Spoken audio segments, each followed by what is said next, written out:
Bismillahirrahmanirrahim. Assalamualaikum warahmatullahi wabarakatuh. Baik, saya akan bacakan CV saya. Yang pertama, nama Muhammad Amiruddin dari Fakultas Tarbiyah Prodi PAI.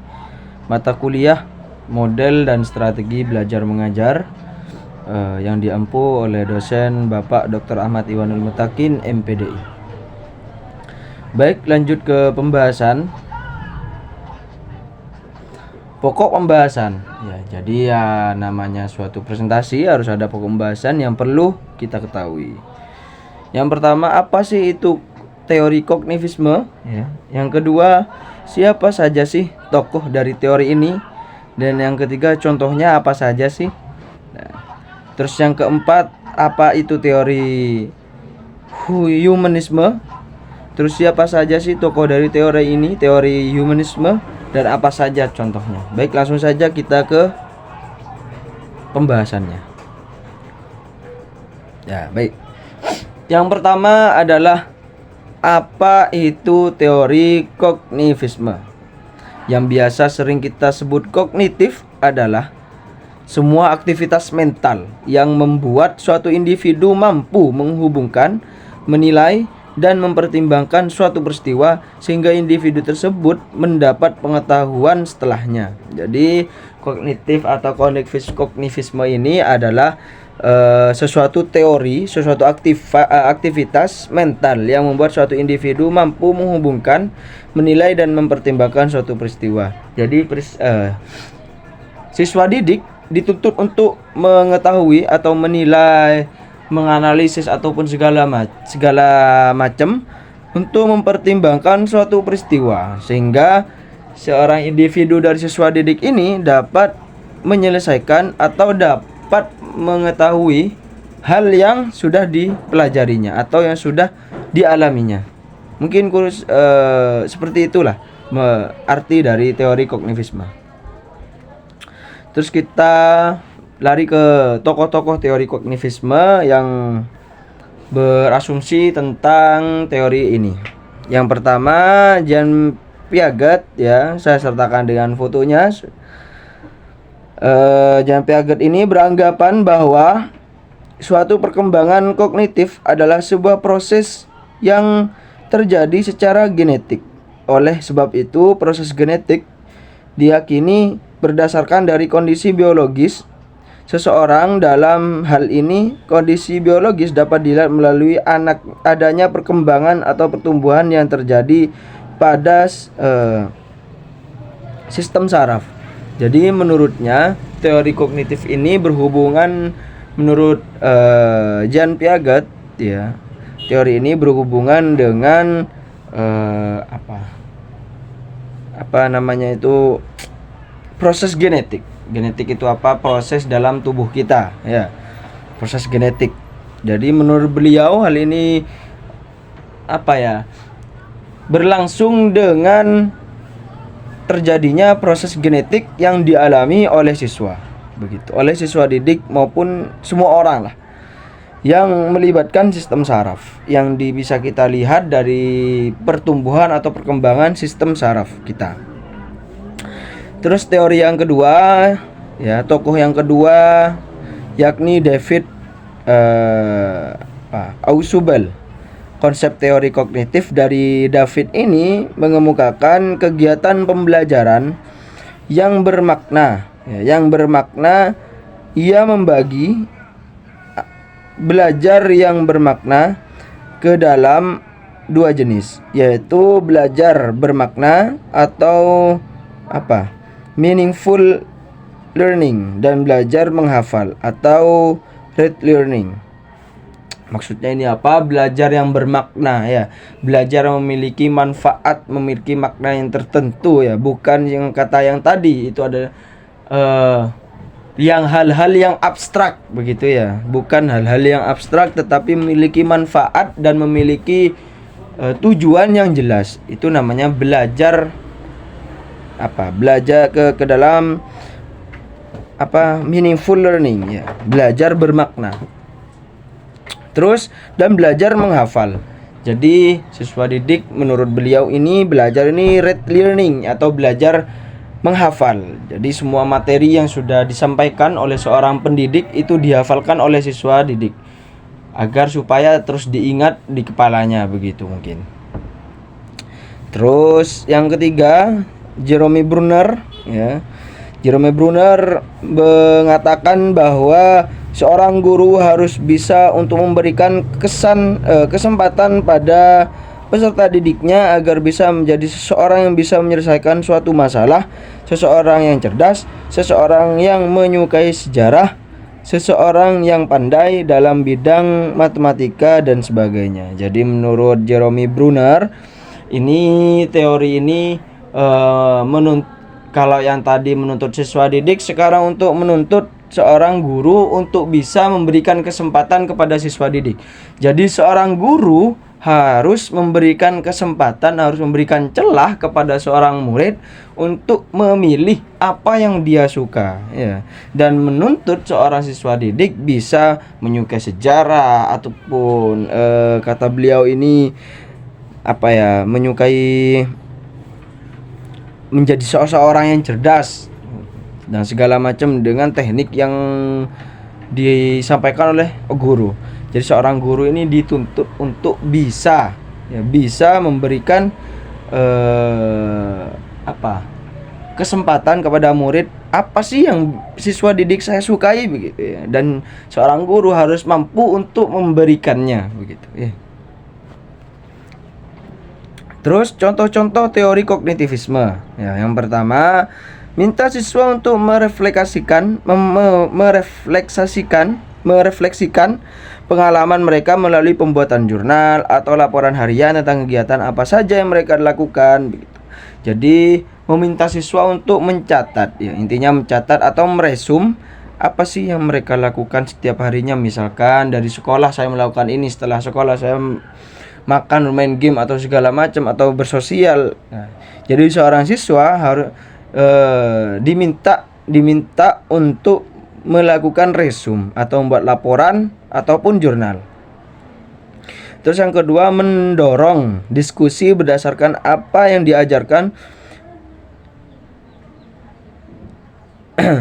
apa yang diajarkan dengan meminta siswa untuk menjelaskan materi pembelajaran di depan kelas dan ajak siswa lainnya untuk mengajukan pertanyaan. Jadi hal ini meminta siswa atau mengajari siswa untuk berdiskusi dengan anak yang didorong untuk menjadi seorang presentator di depan dan menyuruh muridnya untuk mendengarkan dan memberikan pertanyaan kepada seorang murid yang melakukan presentasi tersebut. Terus yang ketiga, membantu siswa menemukan solusi baru untuk suatu masalah untuk mengembangkan cara berpikir yang kritis. Ya, membantu seorang siswa untuk menemukan masalah. Jadi seorang guru bukan cuma untuk menunjukkan ke jalan yang dimana hal itu bisa menjadikan siswa yang pintar, bukan. Tapi selain itu seorang guru harus dapat mengajari siswa dengan memberikan solusi dari masalah tersebut, dari masalah yang telah dialami oleh siswa. Begitu. Jadi dengan tindakan guru yang seperti itu, maka dapat mengubah pola pikir seorang murid sehingga seorang murid dapat berpikir, oh gini caranya untuk menyelesaikan solusi yang seperti ini. Oh gini caranya melakukan menemukan solusi masalah yang seperti itu gitu. Terus tambahan dari saya, kelebihan dan kekurangan dari teori kognitivisme ini. Yang pertama, kelebihannya adalah pemahaman peserta didik untuk memperoleh informasi baru akan meningkat. Jadi teori ini akan terus meningkatkan pengetahuan dari sang murid. Terus yang kedua, membantu meningkatkan kepercayaan diri. Ya, percayaan diri peserta didik dalam melakukan sebuah tugas. Jadi siswa didik itu tidak akan merasa insecure lagi karena dia sudah belajar dengan semua hal yang sudah dipelajari dan tidak akan insecure lagi atau tidak pede lah. Meningkatkan kemampuan belajar seumur hidup. Terus peserta didik yang keempat, peserta didik memiliki bakat keterampilan yang mereka butuhkan untuk belajar secara efektif. Dengan demikian ya. Terus kekurangannya apa ya? Yang pertama, menyamaratakan kapasitas daya ingat peserta didik karena dalam penerapan lebih menekankan pada kemampuan memori peserta didik. Jadi dari teori dari tokoh tadi itu ada salah satunya untuk menerapkan yaitu menghafal, rote learning, ya, menghafal. Jadi semua siswa itu disamaratakan untuk menghafal, padahal seorang guru tidak mengetahui mana yang tingkat menghafalnya itu sulit atau rendah. Terus kekurangan yang kedua, cara peserta didik dalam mengembangkan pengetahuannya tidak terlalu diperhatikan karena pada dasarnya masing-masing dari mereka memiliki cara yang berbeda-beda. Jadi ya itu, seorang guru menyamaratakan sehingga tidak mengetahui caranya itu berbeda-beda padahal. Terus yang keempat, apa sih itu teori humanisme? Yang kita ketahui human itu adalah manusia, ya. Human, ya. Teori humanisme berasumsi bahwa teori belajar apapun baik dan dapat dimanfaatkan asal tujuannya untuk memanusiakan manusia. Ya, namanya humanisme, memanusiakan manusia, ya. Yaitu pencapaian aktualisasi diri, pemahaman diri, serta realisasi diri orang belajar secara optimal. Nah, teori belajar humanistik adalah salah satu teori pembelajaran yang dilandaskan pada psikologi manusia, begitu. Jadi teori ini mengajarkan kita bagaimana caranya memanusiakan manusia, begitu ya. Terus lanjut tokoh dari teori humanisme. Yang pertama Arthur Combs, yang berasumsi bahwa perasaan atau persepsi, keyakinan dan maksud merupakan perilaku batin, ya, yang menyebabkan seseorang berbeda dengan yang lain. Agar dapat memahami orang lain, seseorang harus melihat dunia orang lain tersebut, bagaimana ia berpikir dan merasa tentang dirinya. Jadi menurut beliau ini adalah sebuah perilaku atau sifat, hal-hal yang mengenai batinnya itu yang menyebabkan orang berbeda dari orang yang satu dengan orang lain itu memiliki sifat yang berbeda, memiliki karakter yang berbeda atau sikap yang berbeda atau hal-hal yang lain. Yang kedua, menurut Abraham Maslow berpendapat bahwa manusia memiliki hierarki kebutuhan yang dimulai dari kebutuhan jasmaniah yang paling asasi sampai dengan kebutuhan tertinggi. Jadi semua manusia ini memiliki kebutuhan jasmaniah atau badan yang bisa kita lihat sekarang, ya, baju ataupun yang lain, ya, rumah, itu seperti itu, kebutuhan jasmaniah atau kebutuhan yang lebih tinggi lagi, misal rumah yang bagus, mobil ataupun yang lain lah, seperti itu. Terus yang ke berapa? Yang keenam, ya.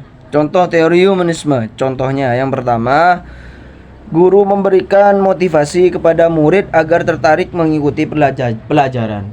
Jadi dari sini kita melihat bahwa teori ini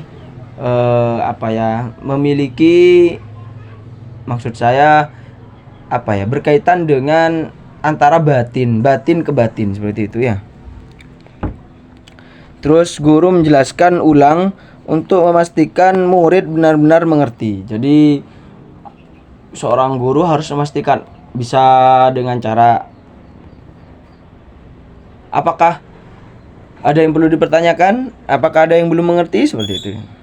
Terus guru memahami karakter murid supaya mampu untuk menyesuaikan keinginan murid. Jadi seorang guru harus bisa menganalisis karakter dari muridnya, memahami agar supaya seorang guru bisa mengerti apa yang diinginkan oleh siswanya.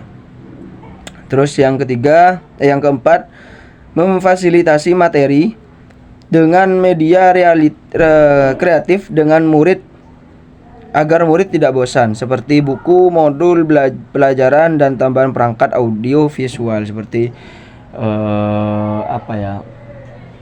membuat seperti kayak video pelajaran dengan animasi ataupun seperti yang lain. Terus memelihara suasana belajar agar senantiasa kondusif. Terus yang terakhir, menghargai dan merespon perasaan murid. Apabila ada murid yang bertanya, harus segera direspon, jangan sampai dihiraukan takut ada perasaan yang tidak diinginkan, begitu. Mungkin cukup ini yang bisa saya sampaikan. Apabila ada pertanyaan ataupun segala macam kritik dan saran yang saya perlukan, apabila ada pertanyaan ataupun kritik saran, komen di bawah. Cukup dari saya. Mungkin kalau ada kesalahan dari awal hingga akhir mohon dimaafkan. Wallahu muwaffiq ila aqwamit thoriq. Wassalamualaikum warahmatullahi wabarakatuh. Thanks for watching. Please subscribe.